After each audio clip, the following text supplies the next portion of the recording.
Okay, so within the exceptional leniencies that Chazal have allowed to request a Melacha from a guy, request a guy to do a Melacha on Shabbos, or one, we discussed the issue of illness, and we discussed the issue of the need of facilitating the mitzvah, and now we're going to go on to the third example the Rambam brings, the first source in Shiur number 5, in unit 5, we're starting unit 5 here. The Rambam writes like this: Davar she'eino melacha, ve'ein asur la'asoto b'Shabbat elo mishum shvut, mutar le'Yisrael lomar legoy la'asoto b'Shabbat. והוא שיש שם קצת חולי, או יהיה צריך לדבר צורך הרבה, או מפני מצווה. I've pointed out that the way the Rambam writes it, the Rambam doesn't write, the Rambam in the previous halachot, all of Perek Vav has to do with Amir Alagoy, and the Rambam doesn't start with, and everything we've said is okay, if there's need for illness, mitzvah, or tzarich l'davar rabeh, which is something we're going to elaborate on in this year. The Rambam says, first of all, requesting a guy to do a drabanan is fine. Now, having said that, you say, wait, it's purely fine? Well, only if there's need for someone who's miktzat choli, as we said, right, a certain level of illness or discomfort, as we learned in the previous year, or for mitzvah, or for that, right, or for tzarich l'davar rabeh, which we'll analyze in a moment. But just pointing out, right, the Rambam starts off with requesting a Melacha drabanan from a guy on Shabbos is fine. Now, you need to justify that, but it's fine, right? It's, in terms of the language here, now, where does the sugya start?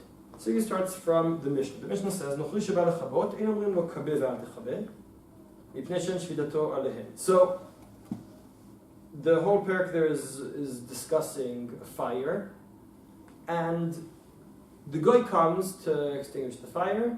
So what do? You're not allowed to tell him to put it out,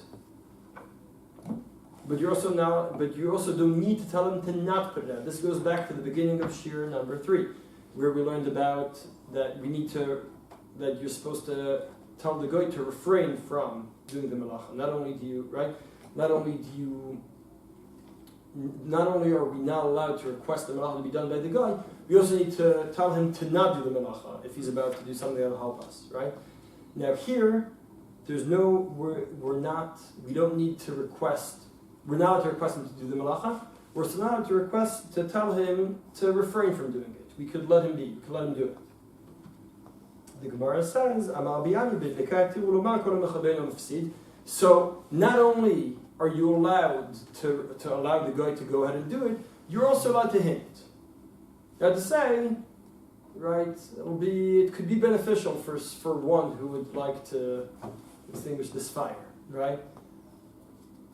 The Gemara in other places in Shas, I'm just commenting on Yaakov's smile. The Gemara in other places in Shas, the Gemara in other places discusses this the statement. What is the statement? When I say it'll be beneficial for one to act somehow, is that considered something, a direct request of mine, or even a shlichut of mine? Would someone become a proxy based on that or not? The two opposing examples are a person who gets stuck in a well, and he shouts out, "Whoever hears me should give my wife a get," because if no one knows what happens to me, so at least she'll know that she's divorced. It's okay, right? She won't be stuck not knowing where I am and never be able to marry again. Now he doesn't say "you there," right? Right? Again, it just says it'll be useful for one to write a get for my wife, right? Okay, but is that considered my proxy? Is it considered done on my behalf? We want to say, right? It's in our interest to say that would work. The other aspect, an opposite example would be when someone is mudar hana from the other. Someone is not allowed to get hana from someone else. Is he allowed to say, right? The person makes a neder that someone will not benefit from it. And then he sees the other person is starving, so he says to the restaurant over here, he says, "You will not come of harm if you provide this person with lunch." Right? Is that considered that I'm giving him that launch? So there's a discussion in Gemara Ketubot Afayin, in the Darim, I forget where, but it's brought in a few places. This discussion. The Gemara here seems to say that this is considered at least a remez, right? It's a hint at. It's not an actual direct request. But we see that you can't actually you're not allowed to request directly, right? The Mishnah says you can't say to the guy, extinguish the fire. You should not say anything, and if the guy doesn't get the hint, if you're not saying anything, you should say, right, it could be beneficial for one to do it. Right. It's not even phrased, and if someone does this, there might be some benefit to him. And if somebody does this, it will not be a waste of their time. It won't be a waste of their time. Right. Your efforts will not be wasted. You do it by extinguishing this fire. It's like another step removed. Right. I accept that. Right. He isn't saying it will be beneficial for you. It says one who does this will not be wasted. Right. His efforts will not be for naught. Now, presumably this means that even if a person is about to a great loss is about to incur a great loss, even so, you're not to tell the guy, do the Melacha for me, right? His house is burning down. That's a pretty great loss. And still he can't request the guy and say, listen, my house is burning down, take care of it, right? So this would imply that even in a situation in which the great loss can be incurred, you're not allowed to request such a Melacha from a guy. How do you imply that? Because the Mishnah says you're not allowed to say kaveh. Yeah, but that doesn't say, it's not the case where your house is being... That's the story. Oh. The context of this Mishnah is the person's house is burning down. And the Mishnah says you can't tell the guy, extinguish that fire. You can say, your efforts will not be for naught. That's it. Right? That's very different from saying, put out that fire, man, right? Why is this? So the Ramban learns that directly and says, yes, because there's no such leniency. There's mitzvah, as we learned. Also the Ramban, I remind us, the Ramban says not every mitzvah. There's Mishum Shiur. The Ramban is the one who said Mishum Shiur is Israel, Mishum Brit Milah, but not for any mitzvah, not necessarily. The Ramban said we don't know what other mitzvahs are equivalent, so we don't know where else we can stretch these kulos to. Right? That's the Ramban's shita, specifically. So the Ramban here continues then and says, well, for a burn, even if you're going to incur great loss, you're still allowed. You're still not allowed to request the melachas. The Ramban says, in the top of page 2, Mishum pseida nami in matirin. Ditnan nuchya ba lechamot en unu kabeh. Afi bishu shvud de melacha shentzal gufa. The Ramban points out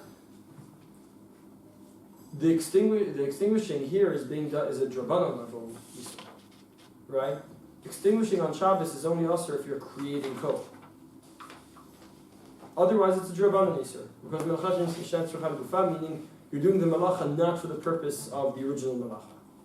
The original melacha of extinguishing was done to create kol. If it's not being done for that, so it's only drabanan. Now, when the person's house is burning, the last thing on his mind is, oh, I can also gain some kol by putting this fire out, right? That's not what's on his mind. So it's a melacha she'asur gufa. It's drabanan. The Ramban says even so. So we see shvut. The shvut is asur, even if you're incurring great losses. The Ramban. That's the way the Ramban learns.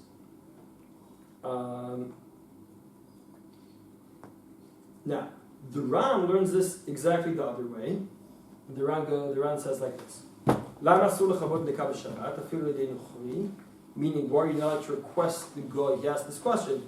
The Ram assumes that if you're going to incur great loss, you are allowed to request the melacha. And the question is, so why does it not say that in this Gemara, right? The Gemara should have said you can just request the guy to do the melacha, because that's a great loss. Why not?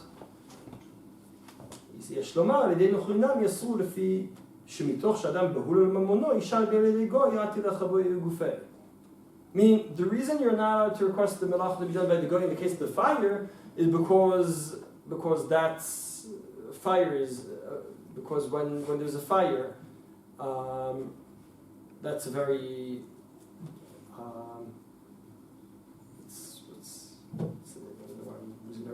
it's a very stressful situation. You don't know what to do with yourself. There's a fire. It's stressful. You're gonna get so caught up with this fire and with taking care of it that you're gonna go on and do it yourself. And that's why we tell you, hold back and let's do this. Hint to the goy to extinguish the fire. That's as far as you should go. Don't go beyond that. Right? Why? Because because that's our way of telling you, don't deal with the fire too much. Because it's such a stressful thing that you're going to end up doing Yisur D'Oraisa. But what happens in a simpler case, where you might incur great loss, but it's not quite as stressful, right? As we said, the example, forgetting the reasoning we gave in the past, the example of turning off the engine, right, the car engine on Shabbos, right? You drive to the hospital, and there's a guy there, and you can't let if the car continues running, you'll have to take it to the mechanic the next day, right? You have to take it to the garage the next day, to be taken care of, right? You'll incur great loss. There's no stress. The car is parked. It's all fine. You just can't put out that fire, right? It's an engine. John doesn't say that it's the stress of the fire. It says bahula no. So you're saying it's any? The halak doesn't come from the stressful fire. The halak comes from the fear of loss. You're saying fear of loss. Okay, so you're saying that not necessarily. I mean, I hear you more saying, around what? we would say otherwise, but the way that I understand the way that presenting it, that you says that the fire is worse than a regular case of loss. Right. That's how most poskim explain the Iran. So most poskim explain the Iran in that sense that the fire is something that's happening now. There's an immediacy. There's an immediacy, right? But this would imply. It's a good point. I don't remember the rest of the Iran offhand. But that is a good point. The Ran seems to say Adam Behurul Mumuno, meaning a person is just concerned about loss. Now, would that mean that in every situation of potential loss we should machmir? That's what I'm wondering. No, you're afraid he makes an Deodoraita, no? Right, but the Yad Yaakov saying all he said is that a person is concerned about his loss. That's it. Who said that has to be a great loss? It has to be a pressing situation. It has to be a fire that's getting out of hand as we speak. As opposed to the situation with the car. The car is parked. I just know, and it could run for 10 more minutes. Nothing's going to happen, right? I'll lose another liter of gas. That's not a great concern here, right? The car's running. It's fine. It's just if I leave it till the end of Shabbos, I'll be in trouble. I'll ruin the engine. But if I take a few more minutes, sure, right? Like I'm saying, presumably just by reading the simple wording of the Ran, this might be a problem. Tough. I'll look at the Ran after and see. Besir. Third direction was brought. So we see the Ramban and the Ran are exact opposites. The Ramban says here we have proof that you can't request even drabana from a goy to save you from loss. That's the Ramban. And the Ran says no. Fire is exceptional, but normally you should be able to request a guy to do Melacha for you. Yaakov's caveat that we'll look into later. The Rashba brings a third direction, and he says like this. I'll jump to the second part of the Shud Rashba. Divrei Rav Bar Tumot enan nechonim. Rav Bar Tumot said. Bala Trumot said that you are allowed to request a goy to carry your muktzah to save yourself from loss, and the Rashba says this isn't true. Mishum de bidlika davka yetiru lo b'chabeinu mafsid. Kmo shanu bidlika lemutei ma lemutei shal Yisroi Shabbat. This is the Gemara in Ketubot Daf Ayin that I hinted at before. That discusses hinting. Is hinting considered ma'ashlichut or not? Whereas the Gemara in Ketubot there discusses the examples I brought before about neder, about get. And the Gemara there brings our case in Shabbos that says that Rabbi Ami says in the context of a fire that's raging there, you could say what about in other cases? In other cases, would that be considered too direct to shlichut? And the Gemara says no, that's not the point. The point is, in the context of fire, there's a special leniency that allows you to request to hint in this way. Now the Rashba says, what does that mean?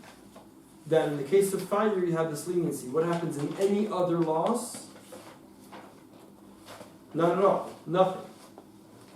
In other words, only in the fire are you allowed. So the Ramban holds that the fire is the normal case. Just want to present the three options, right? Ramban says the fire is the normal case. So you can never go beyond hinting. The Rashba says, no, fire is an exceptional kula. Right? In cases that are not fire, you can't request anything at all. You can't even request carrying your muktzah for you. And the Ran says, no, the Ran says that really you could ask the fire, he agrees with the Rashba that the fire is exceptional in the other direction, right? The fire is exceptional in that it's a chumrah. The Rashba says fire is exceptional in that it's a kula. It's a special situation, you're allowed to hint at the Melacha from the gun. The Ramban says in all situations you're allowed to hint at the Melacha from the gun. The Ran says in Musa and the Rashba agree that fire is exceptional. In what direction? The Rashba says fire is exceptional. It's such a stressful situation. Chazal had to find a way to allow you to hint the Melacha, to get the Melacha from the guy. But in normal cases we won't allow that. And the Ran says that fire is exceptional, that it's such a stressful situation that you're only allowed to hint, but normally you should be allowed to request. That's how we see the Halacha, the Shulchan Aruch. This seems to be the Rambam's shita as well. The Rambam says, as we saw at the beginning, that you're allowed to request the Melacha, you're allowed to request the Shvut, you're allowed to request the go to Melacha Drabanan, Letzorech Davar Halbeh. We'll end with reading the Shulchan Aruch and explaining what he says. Shulchan Aruch has two seifim here. One is Shin Zayin Hey on page 3. Shin Zayin Hey, Davar she'eino melacha ve'eino asur la'asot b'shabbat elem mishum shvut. Who's the Shulchan Aruch quoting? Davar she'eino melacha ve'eino asur la'asot b'shabbat elem mishum shvut. Mutar Yisrael lomar legoy.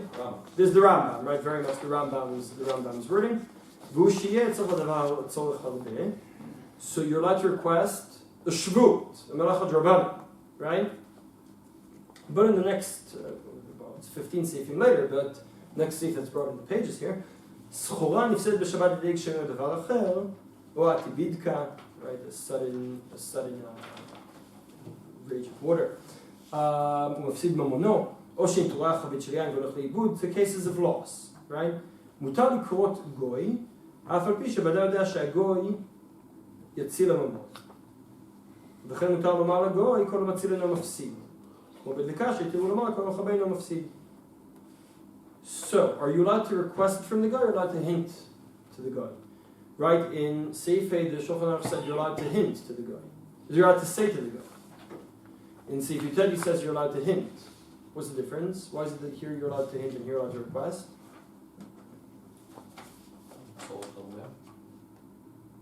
So they're both tzorech halbeh. He didn't explain how many read the schora. He didn't say how much goods I have outside.